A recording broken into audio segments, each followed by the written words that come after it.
വഴിക്കടവ് ജനവാസ കേന്ദ്രത്തിന് സമീപം കടുവ ഇറങ്ങി.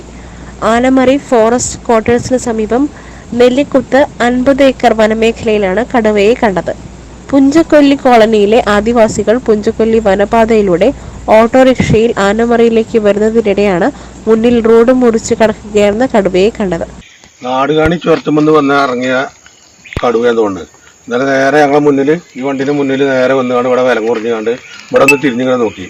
അതിൽ ക്യാമറയിൽ പെട്ടെന്നൊരു ഫോട്ടോ എടുത്തുകൊണ്ട് കിട്ടും. അപ്പോൾ അത് കാട്ടിൻ്റെ ഉള്ളിലേക്ക് നടന്നങ്ങനെ പോയി. Autorickshaw driver EK Muhammad Ali കടുവയുടെ ചിത്രം മൊബൈൽ ഫോൺ ക്യാമറയിൽ പകർത്തി.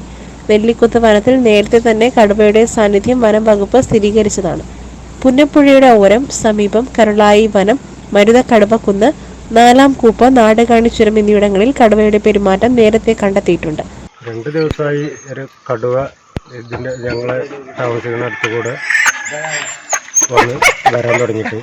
ഇന്നലെ ഞങ്ങൾ താമസിക്കുന്ന ഷെഡിൻ്റെ അടുത്ത് വരെ വന്ന് അതിൻ്റെ നല്ല മുരൾച്ചൊക്കെ ഉണ്ടായിരുന്നു.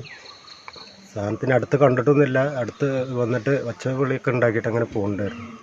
ആനയ്ക്കും പുലിക്കും പുറമെ കടുവയുടെ സാന്നിധ്യം കൂടി സ്ഥിരീകരിച്ചതോടെ നാട്ടുകാർ ഏറെ ആശങ്കയിലാണ്. SS Gold, Pure Gold. SS Group, Nilambur.